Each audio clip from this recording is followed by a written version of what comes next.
Assalamualaikum warahmatullahi wabarakatuh. Alhamdulillahirabbil alamin. Assalamualaikum warahmatullahi wabarakatuh. Alhamdulillah, alhamdulillah, alhamdulillahirabbil alamin. Segala puji bagi Allah Subhanahu wa taala yang telah melimpahkan kepada kita nikmat iman, nikmat Islam, serta nikmat kesehatan dan kesempatan. Sehingga pada hari ini kita dapat berkumpul dalam ilmu yang mulia ini, yang insya Allah dihadiri oleh malaikat, dinaungi ketentraman, dan diselimuti rahmat dari Allah Subhanahu wa ta'ala.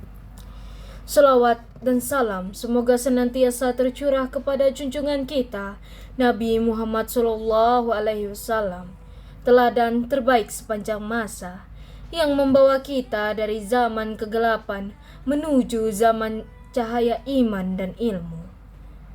Semoga salawat juga tercurah kepada keluarga beliau, sahabat-sahabat beliau, serta seluruh umat beliau hingga akhir zaman. Hadirin yang dirahmati Allah, dalam kehidupan kita sebagai seorang muslim ada dua amalan yang memiliki kedudukan sangat agung di sisi Allah Subhanahu wa ta'ala. Dua amalan itu adalah berbakti kepada orang tua dan guru, serta beramal dengan ikhlas. Keduanya merupakan fondasi bagi seorang hamba untuk meraih ridha Allah. Bahkan banyak ulama mengatakan bahwa seseorang yang menjaga dua amal ini, niscaya Allah akan memudahkan segala urusannya. Yang pertama, berbakti kepada orang tua, jalan tercepat menuju surga.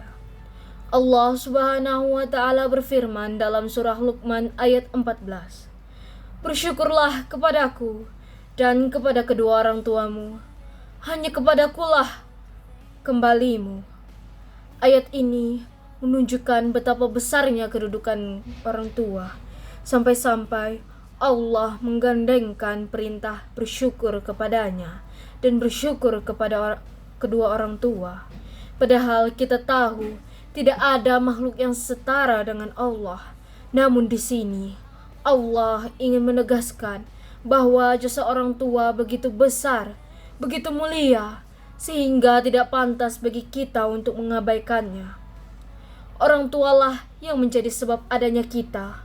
Mereka yang begadang di malam hari ketika kita sakit. Mereka yang menahan lapar agar kita kenyang, menahan lelah agar kita dapat hidup dengan nyaman. Bahkan ketika kita terjatuh dan menangis, orang tua kita yang lebih dulu bersedih. Ketika kita berhasil, mereka yang paling bahagia. Ketika kita gagal, mereka yang paling khawatir. Berbakti kepada kedua orang tua bukan sekadar memberi nafkah atau bantuan fisik. Lebih dari itu, berbakti berarti menghadirkan akhlak terbaik di hadapan mereka. Tidak membentak, tidak meninggikan suara, tidak mengucapkan kata sekalipun. Allah menegaskan dalam surah Al-Isra ayat 23, "Maka sekali-kali janganlah kamu mengatakan kepada keduanya perkataan dan janganlah kamu membentak mereka, tetapi ucapkanlah kepada mereka perkataan yang mulia." Berbakti juga berarti selalu mendoakan orang tua, baik yang masih hidup maupun yang telah tiada.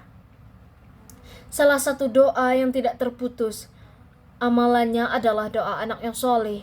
Maka setiap kali kita selesai sholat, jangan lupa menyebut doa orang tua kita dalam doa. Hadirin yang dirahmati Allah, kadang kita sibuk mengejar dunia, sibuk dengan pekerjaan, sibuk dengan sekolah, sampai-sampai kita lupa bahwa surga ada di bawah telapak kaki ibu, dan ridha Allah tergantung pada ridho orang tua. Jangan sampai kita menyesal ketika orang tua sudah tidak ada, karena penyesalan itu datangnya selalu terlambat. Yang kedua, menghormati guru, memuliakan ilmu dan agama.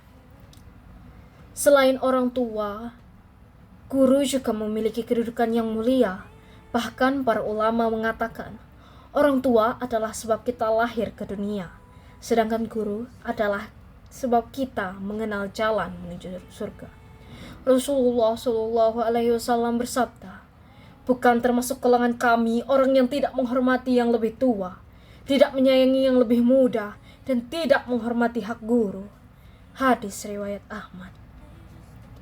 Guru adalah orang yang mengajarkan huruf demi huruf kepada kita, membuka pintu ilmu, membimbing dengan kesabaran, meski terkadang kita sulit diatur, sulit memahami, atau bahkan tidak menghargai mereka. Tanpa guru, kita tidak akan mengerti baca tulis, kita tidak akan memahami ilmu agama, dan kita tidak akan tahu cara beribadah dengan benar. Menghormati guru bukan hanya kita ketika di sekolah. Dalam Islam, guru tetap dihormati sepanjang hidup. Kita menjaga ucapan di hadapan guru, tidak merendahkan mereka, tidak mencela mereka meskipun kita tidak setuju pada suatu hal. Bahkan sebagian ulama berkata, tidak akan berkah ilmu seseorang yang meremehkan gurunya. Jika ingin ilmu yang kita pelajari membawa manfaat, barokah, dan kemudahan, maka hormatilah guru. Karena siapa yang memuliakan guru, Allah akan memuliakannya. Yang ketiga, keikhlasan. Penentu diterima atau tidaknya amal. Hadirin sekalian, setinggi apapun amal yang kita lakukan, baik berbakti kepada orang tua, menghormati guru, bersedekah, rajin beribadah, meski tidak akan bernilai jika tidak disertai dengan semuanya tidak akan bernilai jika tidak disertai dengan keikhlasan. Allah Subhanahu wa taala berfirman dalam surah Al-Baqarah ayat 5. Padahal mereka tidak diperintah kecuali supaya menyembah Allah dengan memurnikan ketaatan kepadanya. Keikhlasan adalah inti ibadah. Tanpa ikhlas, amal menjadi seperti tubuh tanpa roh. Rasulullah Shallallahu Alaihi Wasallam bersabda, sesungguhnya amal itu tergantung pada niatnya, dan setiap orang akan mendapatkan sesuai dengan apa yang ia niatkan. Hadis riwayat Bukhari dan Muslim. Berbakti kepada orang tua dengan tujuan dipuji tidak akan bernilai. Menghormati guru agar dianggap murid kesayangan juga tidak akan bernilai. Amal yang bernilai adalah amal yang dilakukan karena Allah semata. Keikhlasan juga melatih kita untuk tetap berbuat baik meskipun tidak ada yang melihat, tidak ada yang memuji, bahkan tidak ada yang berterima kasih. Karena kita yakin Allah Maha melihat dan tidak ada dan tidak ada kebaikan yang sia-sia di sisinya. Yang keempat dan yang terakhir, menggabungkan bakti dan ikhlas, membentuk hamba yang dicintai Allah.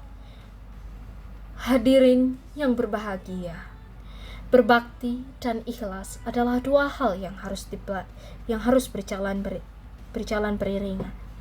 Tanpa bakti, keikhlasan tidak memiliki wujud nyata, dan tanpa keikhlasan, bakti tidak memiliki nilai pahala. Ibarat dua sayap burung, keduanya harus ada agar kita bisa terbang menuju ridha Allah. Mari kita koreksi diri kita. Apakah kita sudah membahagiakan orang tua kita hari ini? Apakah kita sudah menghormati dan mendoakan guru-guru yang telah membimbing kita? Apakah amal-amal kita selama ini sudah ikhlas karena Allah? Jika belum, masih ada waktu untuk memperbaiki. Allah Maha Pengampun dan Maha mengetahui isi hati hamba-hambanya. Semoga Allah menjadikan kita anak-anak yang berbakti, murid-murid yang menghormati guru, dan hamba-hamba yang selalu menjaga keikhlasan dalam setiap amal.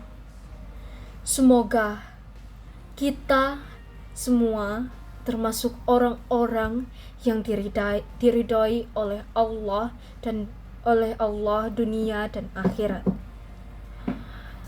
Wassalamualaikum warahmatullahi wabarakatuh.